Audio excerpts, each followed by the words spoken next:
Dylan Sherwood, questions please.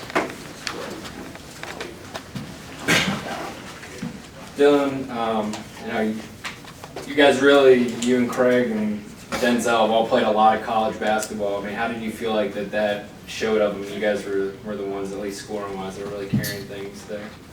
We just paid attention to the scouting report. We made a huge emphasis on offensive rebounding and for them driving the ball. We didn't think they were a great on-the-ball defensive team, so I guess that just shows that paying attention to scouting reports pays off. Denzel, we hadn't seen you yet. I guess what was the feeling today after not making your? What were you expecting your role to be today, coming off the bench? I didn't have any expectations. I just come in and do what Coach tells me to do. Craig, kind of the same thing I asked Dylan. I mean, how do you feel like that experience does show up? When you guys get into a situation like that, they were coming, trying to figure out like what you just said, and it's not like we haven't been there before this past year. Even in some of the earlier years when we have the lead and lose it, so it's just coach put big emphasis on the little things, doing the little things, and that's exactly what we did, getting some of those 50-50s, boxing out, all that stuff, and that's what let us control the lead and keep it. When you guys were talking at halftime, did you feel like that what you guys were able, that it was more about? Absolutely. We knew we were going to score. We have enough talent that we're going to score. And we knew they're a talented team offensively. They got a lot of guys that can score in a bunch of different ways. So the big emphasis at the beginning of the game and at halftime and everything was keep getting stops and rebound the ball. So. Craig, what percentage of y'all's practice time do y'all spend on defense? 90, 75 to 90 every day.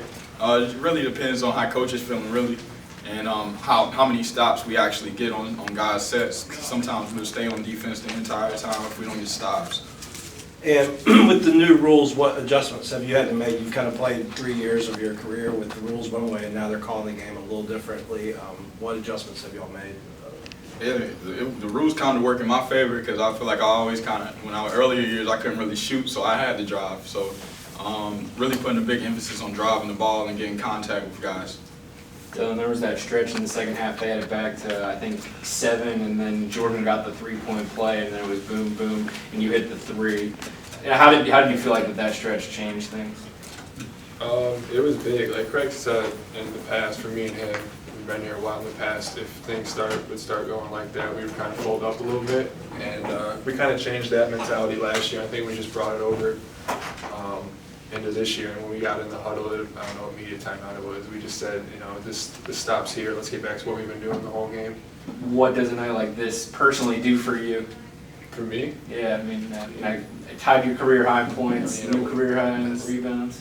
It's awesome. I mean, a win's a win though, so I guess I'd rather, get the win. I don't care how many points or rebounds or anything I get. How does your mindset change on the floor? I mean, we hadn't seen a guy who could go up and get a tip in like that or catch a rebound and go and score inside like that before. I mean, just how has your game changed in your mind?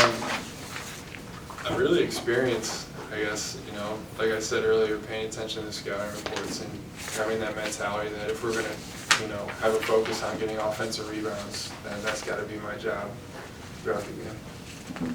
Thank you, gentlemen. Thank you.